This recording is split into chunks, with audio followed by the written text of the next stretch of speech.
લક્ષ્ય ન્યૂઝ, એક નજર, એક લક્ષ્ય.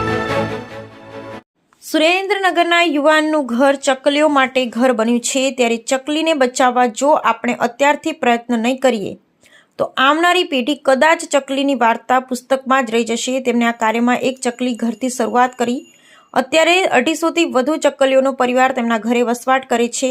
શહેરોને કારણે એક સમય ઘરે ઘરે જોવા મળતી નાની નાની ચકલીઓની જતી લુપ્ત થતી હોય તેમ લાગી રહી છે. ત્યારે સુરેન્દ્રનગરના મહેશભાઈએ ચકલીઓને બચાવવા અભિયાન હાથ ધર્યું, જેની શરૂઆત તેમણે પોતાના ઘરેથી જ કરી. તેમણે પક્ષીઘર બનાવ્યું, જેમાં હાલ 250થી વધુ ચકલીઓ વસવાટ કરે છે. 2016થી હું ચકલી બચાવવાના ભાગરૂપે ચકલીઘરનું વિતરણ કરું છું.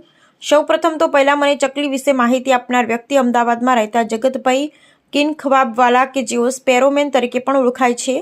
2017થી હું એમના સંપર્કમાં આવ્યો ને એમના ચકલી માટેના સેવા કાર્યથી પ્રભાવિત થઈ હું પણ કાર્ય તરફ આગળ વધ્યો. ધીમે ધીમે મને ચકલીઓ વિશે માહિતી મળતી રહી. હાલ મારા વિસ્તારમાં અત્યારે 200થી 250 જેટલી ચકલીઓ રોજ રાતવાસો કરવા માટે આવે છે. મારાથી પ્રેરણા લઈ મારી સોસાયટીમાં ઘણાના ઘરે ચકલીઘર લગાવેલ છે. સમય જતાં ચકલી જોવા પણ નહીં મળે તેવું લાગી રહ્યું છે. Bureau report, Brijesh Trivedi. મારું નામ મહેશ મેટાડિયા છે. હું સુરેન્દ્રનગરનો વતની છું. 2016થી ચકલી બચાવો અભિયાનનું કાર્ય મેં શરૂ કર્યું છે. આજકાલ કરતાં આ કાર્યને મારે 10 વર્ષ થઈ ગયા છે અને 10,000 ઉપરાંત મેં પૂઠાના અને પ્લાયવુડના ચકલી ઘરનું વિતરણ કર્યું છે.